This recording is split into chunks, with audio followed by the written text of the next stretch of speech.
Teachers welcome to ஆசிரியர் Tamil channel. நாம இன்னைக்கு வந்து புதன்கிழமையோட மேக்ஸ் 29ஆம் தேதியோட மேக்ஸ் தான் நம்ம பார்க்க போகிறோம். மேக்ஸில் வந்து 7th ஸ்டாண்டர்டில் முதல் பருவத்தில் 3வது யூனிட், அதாவது அல்ஜிப்ரா தான் அதோட யூனிட். என்னன்னு பார்த்தீங்கன்னா அல்ஜிப்ரா. ஸோ அதுதான் நம்ம பார்க்க போகிறோம். சரி பாருங்க, இந்த சேனல் வந்து யாருக்கெல்லாம் ரொம்ப யூஸ்ஃபுல்லாக இருக்குன்னு பார்த்தீங்கன்னா டிஎன் டெட் பேப்பர் 1 பேப்பர் 2 படிக்கிறவங்களுக்கு, ஹெச்டி எக்ஸாம் பிஓ, டிஎன்பிஎஸ்சி படிக்கிறவங்களுக்கு கூட ஆல்மோஸ்ட் யூஸ்ஃபுல்லாக இருக்கும். ஓகே, சரி ஓகேங்க. நம்ம பார்த்தீங்கன்னா டெய்லி ஒன் சப்ஜெக்ட் பார்த்துட்ருக்கோம். ஸோ வீக்கெண்டில் வந்து சண்டே வந்து நம்ம வீக் டெஸ்ட் நடத்துகிறோம். ஓகேங்களா, இது வரைக்கும் 8 டெஸ்ட் நடந்திருக்கு.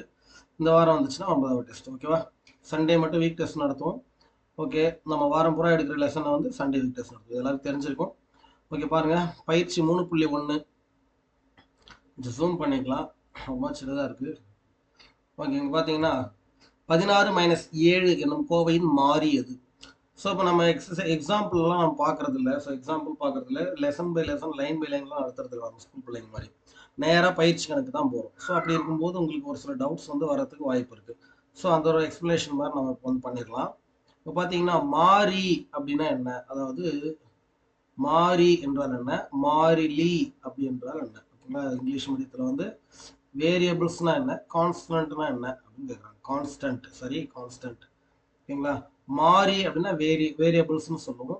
இப்போ இதோட number X Y Z ABCD இதெல்லாமே வந்து நம்ம என்ன சொல்லுவோம்னு பார்த்தீங்கன்னா மாறிகள் அப்படின்னு சொல்லுவோம். ஓகேங்களா, இதே மாறிலி அப்படின்னா அது மாறவே மாறாது, அதோட மதிப்பு மாறவே மாறாது. அப்படின்னா 7, 16. அப்போ மாறிகள்னா எக்ஸ்ன்னு சொல்லுவோம், 14, இந்த 7 இதெல்லாம் வந்து மாறிலி, கான்ஸ்டன்ட் அப்படின்னு சொல்லுவோம். ஓகேங்களா, ஸோ இதான் பேசிக்கு. ஸோ அப்போ 16 மைனஸ், சரி, 16x - 7 எனும் கோவையின் மாறி, மாறக்கூடியது மாறி. இப்போ எக்ஸ் நம்ம எடுத்துக்கிட்டோம்னா அதோட வேல்யூ நம்ம 16, 17, 5, 3, 4 எது வேணா எடுத்துக்கலாம். ஸோ அப்போ அதோட அது மாறிக்கொண்டே இருப்பதால் மாறி. 2y - 6 என்னும் கோவையின் மாறிலி எது? மாறிலினா கான்ஸ்டன்ட். இப்போ இங்கே இருக்கிற 2ஓட வேல்யூ 2y அப்படி அது சொல்லலாமா சார்னா, இது ரெண்டும் ஒரே உறுப்பு தான், அப்படி தனியாக சொல்ல முடியாது. 2y என்பது மாறி கிடையாது, மாறிலி கிடையாது. சரியா, மாறிலி என்பது தனியாக நிற்கணும், கான்ஸ்டன்ட்டாக நிற்கணும், அதோட மதிப்பு எப்பயும் மாறக்கூடாது. அப்படின்னா -6 தான். இப்போ 25m + 14n என்னும் கோவையில் 25m 14n ஆகியவை என்ன உறுப்புகள்னு கேட்குறாங்க. இது வந்து மாறுபட்ட உறுப்புகள். ஓகேங்களா, மாறுபட்ட உறுப்புகள். ஏன்னா இதில் வந்து என்ன இருக்கு, மாறிலியும் இருக்கு, மாறியும் இருக்கு, ரெண்டுமே இருப்பதால் இது மாறுபட்ட உறுப்புகள்னு சொல்றோம். 3ab + 4c - 9 என்னும் கோவையில் மொத்தம் எத்தனை உறுப்புகள் உள்ளன? எண்ணி பார்த்தாலே தெரியும் உங்களுக்கு. 3ab அது மூணும் சேர்ந்து ஒரே உறுப்பு தான். 4c அதுவும் ஒரு உறுப்பு, -9ங்கிறது ஒரு, மொத்தமாக 3 உறுப்புகள். நீங்கள் 3ab அப்படின்னு எடுக்கும்போது இது மொத்தம் சேர்த்து ஒரே உறுப்பு தான். ஏன்னா பெருக்கலில் இருக்கும்போது தனித்தனி உறுப்பாக நாம் கருத முடியாது. சரிங்களா, கூட்டல்ல கழித்தல்லையோ இருக்கும்போது தான் தனித்தனி உறுப்புகளாக அதை கருத முடியும். -xy என்னும் உறுப்பின் எண் கெழு எது? இங்க பாத்தீங்கன்னா எண் கெழுவே இல்லை. இங்க பாத்தீங்கன்னா கெழு கோஎஃபிஷியன்ட்னு ஒரு கான்செப்ட் இருக்கு, அதையும் நான் சொல்லிடுறேன். இங்க பாத்தீங்கன்னா கோஎஃபிஷியன்ட், எக்ஸோட கோஎஃபிஷியன்ட், எக்ஸோட கெழு எதுன்னு பாத்தீங்கன்னா 4. ஓகேங்களா, இப்போ இந்த இதுல பாருங்க -xy அப்படின்னு இருக்கு. அப்போ -1xy நம்ம இதை எழுதலாம். இந்த இதுல வந்து எக்ஸின் கெழு என்னன்னு கேட்டீங்கன்னா எக்ஸை விட்டுட்டு மீதி இருக்கிறது -1y அப்படின்னு சொல்லலாம், -1y அப்படின்னு சொல்லலாம். இதே ஒய்யின் கெழு அப்படின்னு கேட்டிங்கன்னா -x அப்படின்னு சொல்லிக்கலாம். ஸோ அப்போ அதை வச்சு நீங்கள் இங்கே பாருங்கள், இது எக்ஸசைஸ் சம் தான். உங்ககிட்ட புக் இருந்தால் நீங்கள் அப்படியே ஃபாலோ பண்ணுங்கள், ஃபர்தராக கோத்ரூ பண்ணிக்கங்க. இல்லைன்னா கூட ஒரு பிரச்சனையும் இல்லை. இந்த 3வது யூனிட்டோட ஒட்டுமொத்தமான இந்த பிடிஎஃப் வந்து நான் உங்களுக்கு டிஸ்கிரிப்ஷனில் எனேபிள் பண்ணி கொடுத்துருவோம். ஓகேங்களா, அட்டாச் பண்ணுறோம், நீங்கள் டவுன்லோட் பண்ணி கூட படிச்சுக்கலாம். அங்கே பார்த்தீங்கன்னா -xy என்னும் உறுப்பின் கீழ் வந்து -1, ஏன்னா எதுவுமே இல்லைன்னும் போது அதுல 1 இருக்கிறதா அர்த்தம். x + -x = 0 சரியானா சரி. எப்படிங்க சார், x இருக்கு ப்ளஸ் அப்புறமா ஒரு -x இருக்கு, இது நீங்கள் எப்படி எழுதலாம்னு பார்த்தீங்கன்னா x அப்படியே தான் இருக்கும். இந்த ப்ளஸ்ஸு இந்த ப்ராக்கெட் இருந்தால் அதுக்கு பேர் மல்டிப்ளிகேஷன் இல்லையா. ப்ளஸ் இன்ட்டு மைனஸ் என்ன வரும், மைனஸ். அப்போ இங்கே ஒரு எக்ஸ், இங்கே ஒரு எக்ஸ், ரெண்டும் சேர்ந்தா 0. ஓகேவா, அப்படிதான். வெவ்வேறு குறிகளை பெருக்கும்பொழுது மைனஸும், ஒரே மாதிரியான குறிகளை பெருக்கும்பொழுது ப்ளஸ்ஸும் விடையாக வரும் பெருக்கலில். ஓகேவா, 15abc எனும் உறுப்பில் ஏபியின் கெழு 15. தப்பு, ஏபியின் கெழு 15c. சரிங்களா, 15cன்னு வரணும். அப்போ 15ன்னு கொடுத்தா அது தப்பு. 2pq - 7pq ஆகியன மொத்த ஆகியன ஒத்த உறுப்புகள் ஆகும். 2pq மைனஸ் 7pq ரெண்டு ஒத்த உறுப்புகள்னா ஆமா, ரெண்டுத்துலயும் pq இருக்கு. அப்போ ஒத்த உறுப்புகளை தான் நாம் கூட்ட முடியும் அல்லது கழிக்க முடியும். சரிங்களா? வேறுபட்ட உறுப்புகள்னா ஏற்கனவே பார்த்துருப்போம் இல்லையா, 14n + 17m அப்படின்னு. அப்போ வெவ்வேறு உறுப்புகள், இது ஒரு உறுப்பு, இது ஒரு உறுப்பு. நான் அங்கே மாற்றி சொல்லியிருப்பேன். ஸோ அப்படி இல்லை அது கான்செப்ட். ஆக்சுவலி பார்த்தீங்கன்னா அங்கே பாருங்கள், மாறுபட்ட உறுப்புகள் ஏன் சொல்கிறோம்னா, இதில் m இருக்குது, இதில் n இருக்குது. நம்ம இதை என்ன பண்ண முடியாது, கூட்டவோ கழிக்கவோ முடியாது. ஆகையினால அது மாறுபட்ட உறுப்புகள். அடுத்தது பாருங்க, y = -1 எனும்போது 2y - 1 எனும் கோவையின் மதிப்பு 3 ஆகும். பாருங்க, 2y - 1 அது எப்படி போய் எழுதலாம்? 2y யோட மதிப்பு என்ன? -1. -1 ஆல்ரெடி இருக்கு. அப்போ 2 × 1 2 1 2, அப்புறம் ப்ளஸ் இன்ட்டு மைனஸ் -2, ஏற்கனவே ஒரு -1 இருக்குது. மொத்தமாக கூட்டினா -3. இங்கே வெறும் +3 கொடுத்துருக்காங்க, அதனால தப்பு. -3 கொடுத்துருந்தா கரெக்டு. அடுத்து பின்வரும் எண்களை காண்க, எண் கெழுக்களை காண்கன்ற நம்பர் கோஎஃபிஷியன்ட் எண் கெழுக்கள் அப்படின்னு தமிழில் சொல்லுவோம். அப்போ yxோட எண் கெழு -3, k-ஓட எண் கெழு 12, y-ஓட எண் கெழு 1. இது தெரியும் உங்களுக்கு, நான் இதை சொல்லிட்டு இருக்கேன், நான் குழந்தைங்களுக்கு சொல்ற மாதிரி. பின்வரும் கோவைகளுக்கு மாறி உறுப்புகளை எழுதுக. இதுவும் உங்களுக்கு தெரியும். மாறிகள் என்றால் இங்கு x - y, மாறிலி என்றால் 18. இங்க பாத்தீங்கன்னா சரியா, மாறினா xy, மாறிலினா 18. இப்போ அதே மாதிரி இந்த சம் போடுமா, 29x பாருங்க. மாறி என்னும் போது இந்த எக்ஸும் ஒய்யும் தான். மாறிலி அப்படின்னு சொல்லும்போது இந்த இடத்துல இல்லவே இல்லை, ஏன்னா +0 நம்ம சேர்த்துக்கலாம், அதனாலதான் மாறிலி. சார் 29 சார், 13 சார், இது ரெண்டும் மாறிலி தானே சார், கான்ஸ்டன்ட் தானே சார்னா சொல்ல முடியாது. ஏன்னா 29x 13y இதற்கு இந்த மொத்தமே ஒரே உறுப்பாக தான் கருத முடியும், இது தனி உறுப்பாக கருத முடியாது. அப்போ கூடுதல் 0 நம்ம போட்டுக்கிட்டு அதை தான் மாறிலின்னு சொல்லிப்போம். b+2 இதோட மாறி என்னன்னா b, கான்ஸ்டன்ட் மாறிலி என்னன்னா 2. இது ரொம்ப எளிமையான கணக்கு. பின்னோட்டில் ஒத்த உறுப்புகளை வகைப்படுத்துக. நான் ஏற்கனவே சொன்ன மாதிரி இங்கே ஒத்த உறுப்புகள்னா என்ன, 7x 5y 8x 12y இப்படி கொடுத்துருக்காங்க. அப்போ எக்ஸ் இருக்கக்கூடிய ஒத்த உறுப்புகள் எதுனா 7x, அப்புறம் வேறு எதுன்னு பார்த்தீங்கன்னா 12x, அதுக்கடுத்து பார்த்தீங்கன்னா -8x இதெல்லாம். அப்போ ஒய் வந்து கெழுவாக கொண்ட உறுப்புகள்னு பார்த்தா 12y 5y இல்லைங்களா, 9y இதெல்லாம். ஓகே, இதுதான் ஒத்த உறுப்புகள் தெரிஞ்சிருக்கும், ரொம்ப ஈஸியான ஒன்று. x = 2 y = 3 எனில் பின்வரும் கோவைகளின் மதிப்பை காண்க. 2 3 இது ரொம்ப ஈஸி, நீங்களே போட்டு பார்க்கலாம்.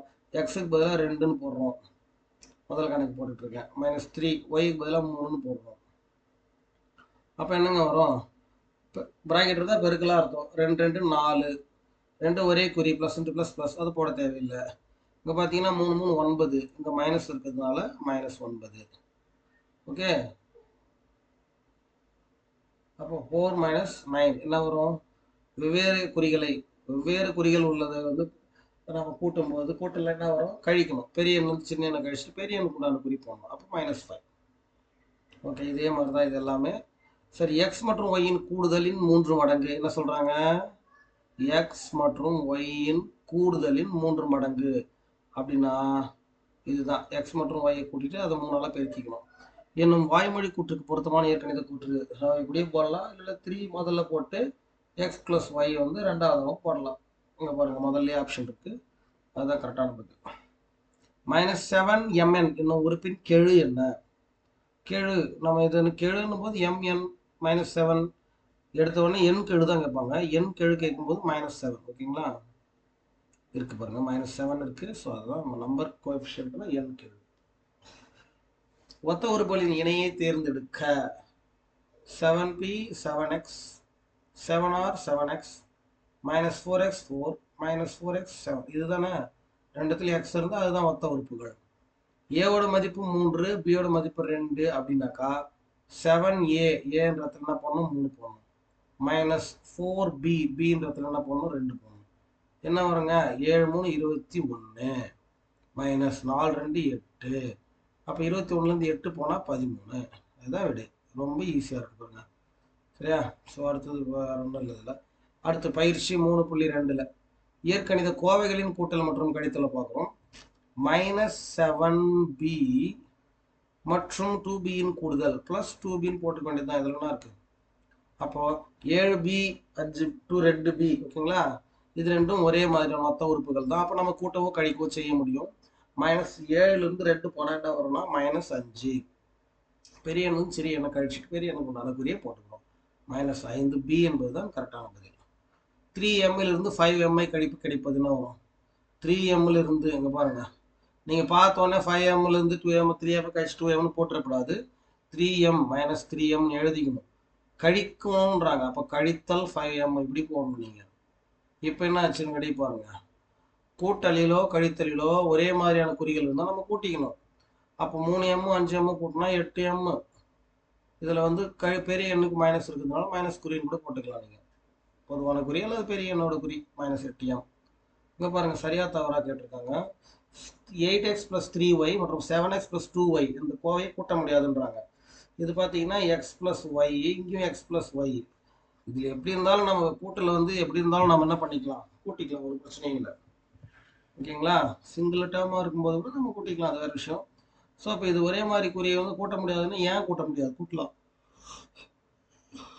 8x 7x வந்து 15xன்னு வரும். 3yயும் 2yயும் 5yன்னு வரப்போகுது. இதில் கூட்ட முடியாதுன்னு சொன்னால் அது தப்பு. x என்பது ஒரு இயலின் எனில் x + 1 என்பது அதன் முன்னி ஆகும். x + 1 என்பது அதோட தொடரி தான் வரும், முன்னி எப்படி வரும், தப்பு. a - b + c மற்றும் -a + b - c கூடுதல் 0 ஆகும். பாருங்க, இங்க இது கூடுதல்ன்றான், அப்போ வெறும் ப்ளஸ் தான் போட போகணும் அடியில். கழித்தல்னா இதே மாறும், மொத்த குறிகள் மாறும். கூடுதல் போது குறிகள் மாறாது.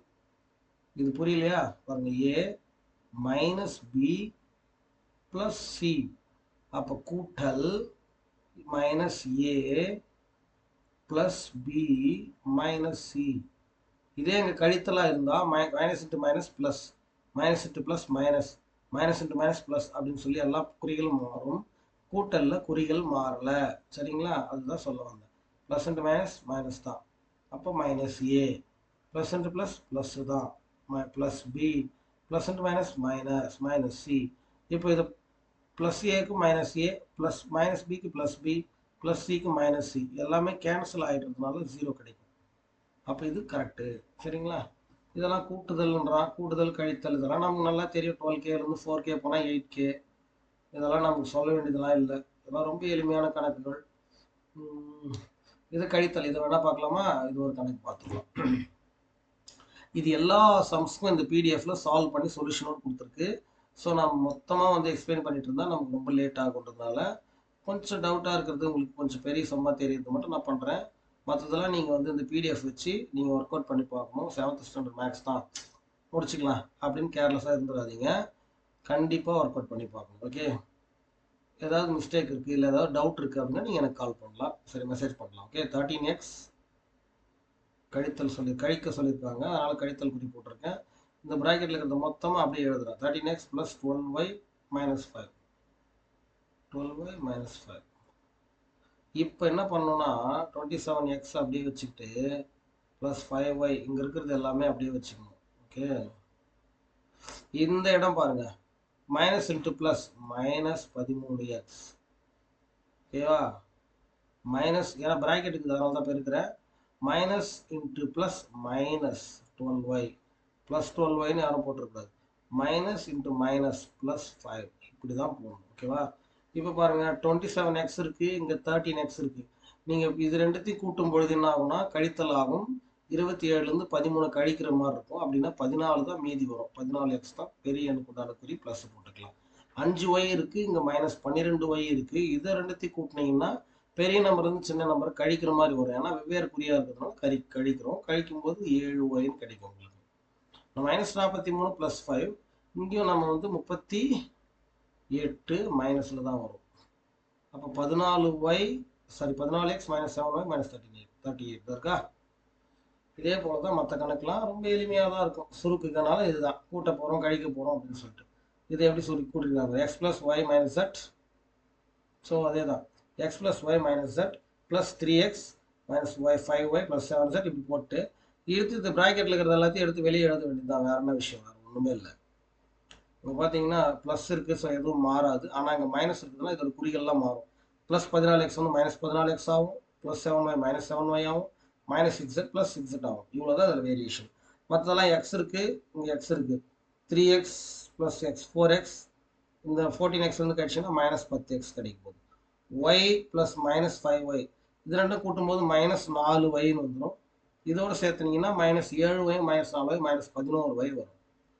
இங்கே பார்த்தீங்கன்னா z மட்டும் இருக்குது. -z-ஓட இந்த பக்கம் என்ன இருக்குது, +7z, அது கூட்டினீங்கன்னா ப்ளஸ் மைனஸ் பார்த்தீங்கன்னா 7z இருக்குங்க ப்ளஸில், மைனஸ் ஒரே செட்டு. அப்போ 7லேருந்து 1 போச்சுன்னா 6 செட்டு தான், பெரிய எண்ணுக்கு ப்ளஸ் குறி அப்படியே போட்டுக்கணும். அடுத்து இங்கே செட்டு 6 செட்டு இருக்குது, ரெண்டுத்துக்கு கூட 12 செட்டு, அதுதான் ஆன்சரு. ஆனால் ஒன்றுமே இல்லைங்க, ரொம்ப எளிமையாக தான் இருக்குது. ஏயிலிருந்து -a கழிக்கும்போது நமக்கு கிடைப்பது என்ன, ஏயிலிருந்து -aவை கழிக்கும் போதுனா ஏ ஆல்ரெடி இருக்குது, இதில் -a புரியுதுங்களா? ஏன் சார் 2a போடுறீங்க சார், 2 மைனஸ் போடுறீங்கன்னா அவங்க என்ன சொல்கிறாங்கன்னா ஏயிலிருந்து -aவை கழிக்கணுன்றாங்க. அப்போ இன்னொரு கழித்தல் வருது எக்ஸ்ட்ரா. ஏவிலிருந்து ஏவை கழித்தால்னா ஏவிலிருந்து ஏவை கழிக்கிறோங்க, ஏவிலிருந்து -aவை கழிக்கிறதுனா இதுதான். அப்போ மைனஸ் இன்ட்டு மைனஸ் ப்ளஸ், இங்கே ஒரு ஏ இங்கே ஒரு ஏ, 2a, புரியுதுங்களா? அதுதான் அங்கே போட்டிருக்கு. ரொம்ப தெளிவாக கம்ப்ளீட்டாக நம்ம வந்து டீச் பண்ணுறோம். ஆனால் என்ன, ஃப்ரீயாக கிளாஸ் யூடியூப்ல எடுக்கிறதால இதே நம்ம காசு வாங்கிட்டு எடுத்துருந்தோம்னா நிறைய வியூஸ் போகும். ஓகே, நம்ம சர்வீஸாக பண்ணிகிட்ருக்கோம். அடுத்து பாருங்கள் 3.3 எளிய நேரிய சமன்பாடுகள். இதில் பார்த்தீங்கன்னா ஒரு கோவையை மற்றொரு கோவைக்கு சமன்படுத்துவதை என்னன்னு சொல்லுவோம், சமப்படுத்துதல், சமம்னு சொல்லுவோம். ஏ என்பது 5னா 2a + 5 மதிப்பு என்ன, ஏக்கு பதிலாக 5ன்னு போட்டு போகிறோம், +5 அப்படியே தான் இருக்குது, 2 5 10, இங்கே ஒரு 5, மொத்தமாக 15. மாறி எக்ஸின் 2 மடங்கு மற்றும் 4 மடங்கின் கூடுதல். மாறி எக்ஸின் 2 மடங்கு அப்படின்னா 2x, மற்றும் 4 மடங்கு அப்படின்னா என்னது, 4x. இது ரெண்டுத்தையும் கூட்டினா என்ன வரும், 6x. இதுதான் கொடுத்துருக்காங்க. ரொம்ப பெருசாலாம் ஒன்றும் இல்லை, ஒரு விஷயம் இல்லை. சரியா தவிர ஒவ்வொரு இயற்கணித கோவையும் ஒரு சமன்பாடு, ஒவ்வொரு இயற்கணித கோவையும் ஒரு சமன்பாடு நம்ம சொல்ல முடியாது. ஏன்னா ஜஸ்ட்டு 7x அப்படின்னு சொன்னாலும், ஏ அப்படின்னு சொன்னாலும், இல்லை வந்து -6xyz, இதே ஒரே ஒரு உறுப்பு தான். ஆனால் இதுவும் என்னதுங்க, நம்ம இயற்கணித கோவைன்னு சொல்லிக்கலாம். ஆனால் இது சமன்பாடானா சமன்பாடு கிடையாது. சமன்பாடுனா என்ன, 7x - 3 = 0, a = 0 அப்படின்னு ஏதோ ஒன்று சமன்படுத்தினாதான் அது சமன்பாடு, ஈக்குவேஷன் சொல்லுவோம். எக்ஸின் மதிப்பறியாத நிலையில் 7x + 1 கோவையை மேலும் சுருங்கிய வடிவில் எழுத முடியாது. கரெக்டு தான். எக்ஸோட மதிப்பு தெரியலனா இதை விட நம்ம சுருக்க முடியாது. 2 ஒத்த உறுப்புகளை கூட்டுவதற்கு அதன் கெழுக்களை கூட்ட வேண்டும். கண்டிப்பாக 7x - 6x அப்படின்னு கொடுத்துருக்கோம்னா 2 ஒத்த மதிப்பு இது. அப்போ இதோட கெழுக்களை கூட்டணும். 7லேருந்து 6 போனால் எவ்வளோ, 1, அது எக்ஸ். அப்போ அது கரெக்டு தானே. x + 5 = 8னா இது எப்படி தீர்ப்பீங்க, தீர்க்க கணக்கு. இது நான் 6th ஸ்டாண்டர்ட் படிக்கும்போது இந்த மாதிரி கணக்குகள் இருந்தது தான். x + 5 = 8. அப்போ எக்ஸோட மதிப்பு ஈக்குவல் டு போட்டுங்க, +5 மைனஸ் அந்த பக்கம் ஈக்குவல் டு அந்த பக்கம் -5 ஆகிடும். அங்கே இருக்கிற 8 அப்படியே தான் இருக்கும், ஆனால் இந்த 5 வந்து -5 ஆகிடும். 8லேருந்து -5 போனால் ஏன் இதை கழிக்கிறோம், பெரிய எண்ணுக்கு வெவ்வேறு குறி இருந்தால் கழிக்கணும். 8லேருந்து 5 போனால் 3, பெரிய எண்ணுக்கு ப்ளஸ், அதனால் ப்ளஸ். x = 3. ரொம்ப பேசிக்கான சம். பார்த்தீங்களா, இதே மாதிரி தான் எல்லா கணக்கும். இதோ இருக்குது, என்ன இருக்குது, 2x = 30. அப்போ நம்ம என்ன பண்ணணும், 2xம் கூட்டல் இருக்குல்ல, கூட்டல் இருந்தால் ஈக்குவல் டு அந்த பக்கம் கழித்தல் எழுதியிருக்கணும். பெருக்கல் இருக்கிறதுனால ஈக்குவல் டு அந்த பக்கம் போச்சுன்னா வகுத்தல் ஆகிடும். அப்போ 30/2, நீங்கள் 1 2 15 2 30ன்னு அடிக்கலாம். அப்போ எக்ஸோட வேல்யூ 15. சிம்பிளாக இவ்வளோதான், வேறு ஒன்றும் இல்லை. இது இன்னும் கோவை கூட எதை கூட்ட வேண்டும். இது நமக்கு கிடைக்கணும்னா இதோட எதை கூட்டணும்னு கேட்குறாங்க. அப்படின்னா என்ன பண்ணணும்னு பார்த்தீங்கன்னா 3x - 6y முதல்ல எடுத்துக்கணும், எதை கூட்டணுமோ அதை +pன்னு எடுத்துக்கணும், ஈக்குவல் டு நமக்கு கிடைக்க வேண்டியது கடைசியில் வச்சுக்கணும். எக்ஸ்ன்னு வைக்க முடியாது, ஏன்னா இங்கே x y இருக்குது, ஏதோ ஒன்று நமக்கு தெரியாத மதிப்பு எக்ஸ்ன்னு வைப்போம், இந்த இடத்துல pன்னு வச்சுருக்காங்க, வேறு ஒன்றும் இல்லை. 3x + 6yயோட ஒரு x ஏஓ பிஓ இல்லை பிஓ எதையோ ஒரு பி அப்படின்றத இது கூட்டினோம்னா நமக்கு இது கிடைக்கும் அப்படின்றாங்க. ஓகேவா? அப்படின்னா 3x + 6y + p = -5 போட்டுட்டு, அப்போ p ஓட வேல்யூ வேணும்னா இது மொத்தமாக அதை கொண்டு போயிடணும். அப்படி கொண்டு போகும்போது என்ன ஆகும்? 3x + 3x -3x ஆகும், +6y -6y ஆகும். அப்போ p ஓட வேல்யூ நமக்கு கிடைச்சிட போகுது. சரிங்களா? அப்போ எதை கூட்டணும்னு தெரிஞ்சிட போகுது. அதெல்லாம் ஒன்றும் இல்லைங்க, ரொம்ப சிம்பிளாக தான் இருக்குது. 2 அடுத்தடுத்த ஒற்றைப்படை எண்கள் கூடுதல் 200 அப்ப எண்களை காணுங்க. 2 அடுத்தடுத்த ஒற்றைப்படை எண்கள். ஒற்றைப்படை எண்களுக்கு இடையான வித்தியாசம் என்ன? 1, 3, 5, 7, 9 இதுதான் ஒற்றைப்படை எண்கள். இந்த ரெண்டுத்தோட ஒற்றைப்படை எண்கள்னு பார்த்தீங்கன்னா, இது வந்து நம்ம ஏன்னு எடுத்துக்கிட்டோம்னா, இது என்னன்னு எடுத்துப்பீங்க? a + 2ன்னு எடுத்துக்கணும். புரியுதா? ஏன்னா ஏங்கிறது 3ன்னா அடுத்த ஒற்றைப்படை எண் வந்து a + 2வா தான் இருக்கும். அப்போ a + a + 2 அப்படின்றது தான் a + a + 2 அப்படிங்கிறது தான் என்னதுங்க? 200. அப்போ 2a + 2 2a + 2 என்பது தான் என்னதுங்க? 200. சரிங்களா? அப்போ 2a = என்ன வரும்? 198. ஏன் சார்? இந்த 2 அந்த பக்கம் போச்சுன்னா மைனஸ் ஆகிடும். அதனால 200லேருந்து 2 கழிச்சு 198. அப்போ வெறும்னே ஏன்னு என்ன வரும் சார்? 99. 99. அதான் ஏன்றது பதிலாக எக்ஸ் ஏதோ ஒன்று. ஓகேங்களா? சூப்பராக இருந்துச்சு அந்த கணக்கு. அந்த மாதிரி தான் இது. வாடகை டாக்ஸி 5 கிலோமீட்டர் தூரம் குறைந்தபட்ச கட்டணம் போகிறாங்க. இதெல்லாம் ஒன்றும் இல்லை. 3, 6, 9, 12 என்னும் அமைப்பின் பொது வடிவம் என்னது? 3x தான். வேற என்ன? 3x அல்லது 3n ஏதோ ஒன்று சொல்லலாம். அப்படியே அது அடுத்தடுத்து 3ஆல் பெருக்கிட்டே போகும். 3 1 3, 3 2 6, 3 9, 3 12, 3 15 போகும். 3x + 5 = x + 9 என்பது தீர்வு என்ன? இதெல்லாம் நீங்களே போட்டு பாருங்க. அதெல்லாம் ரொம்ப சிம்பிளாக தான் இருக்குது. இதெல்லாம் உட்காந்து டைம் வேஸ்ட் பண்ணிட்டு இருக்காங்க. நம்ம அடுத்து பயிற்சி 3.4. ஓகே, 3ab + 8 சரி அப்படியே போடுவோம். 3ab + 8 இதுல இருந்து இதனை கழிக்கணும். அதாவது மைனஸ் கழிக்க வேண்டிய உறுப்பு எழுதிக்கலாம். -3ab - 8 அப்படின்னு சொல்லி. இப்போ என்ன வரும்? இது அப்படியே தான் இருக்கும். Minus into minus plus 3ab + 3ab minus into minus plus 8. ஓகேங்களா? ஏற்கனவே ஒரு 3ab + 8, இங்கே ஒரு 3ab + 8. 3ab 3ab 6ab ஆகிடும். ப்ளஸ் 8 8 16 ஆகிடும். அதுதான். ஓகே, இப்போ x + 3y 2x + y x - y ஆகியவற்றை பக்கங்களாக கொண்ட முக்கோணத்தின் சுற்றளவு. சுற்றளவுனா எல்லாத்தையும் கூட்ட போகிறேங்க. வேற என்ன? எல்லாத்தையும் கூட்டணும்னா என்ன வருமோ அதுதான் ஆன்சர். x + 3y அப்படியே தான் இருக்கும், ப்ளஸ் 2x + y அப்படியே தான் இருக்கும், ப்ளஸ் x - y அப்படியே தான் இருக்கும். இந்த ப்ளஸ் எக்ஸ் ப்ளஸ் எக்ஸ் 2xன்னு ஆகிடும். ஏற்கனவே ஒரு 2x இருக்கிறனால 4x. இந்த 3y இந்த y 4y ஆகிடும். ஏற்கனவே ஒரு y கழிச்சிடும். அப்போ 3yலே நின்றுக்கும். ஓர் எண்ணின் 3 மடங்குடன் 5ஐ கூட்ட 44 கிடைக்கிறது. ஓர் எண்ணு நம்ம எக்ஸ்ன்னு எடுத்துக்கலாம். அதோட ஒரு எண்ணின் 3 மடங்குனா 3xன்னு எடுத்துக்கலாம். 5ஐ கூட்டினா +5ன்னு அதோட கூட்டிக்கலாம். 44 கிடைக்கிறதுனா = 44ன்னு வச்சுக்கலாம். புரிஞ்சுதா? இப்போ 3x + 5 = 44னா இந்த +5 = அந்த பக்கம் என்ன ஆகிடும்? மைனஸ் ஆகிடும். அப்போ அடுத்த ஸ்டெப் என்ன? அதான் 3x இங்கேயே வச்சுக்கோங்க. 44லேருந்து அந்த 5 கழிங்க. அப்போ என்ன எக்ஸோட வேல்யூ? 39 இல்லையா? 3xோட வேல்யூ. அப்போ இந்த 3 இந்த பக்கம் வந்துச்சுன்னா 3. இப்போ அடிச்சிங்கன்னா உங்களுக்கு 13 கிடைக்கும். அப்போ அந்த நம்பர் என்னன்னு பார்த்தீங்கன்னா 13.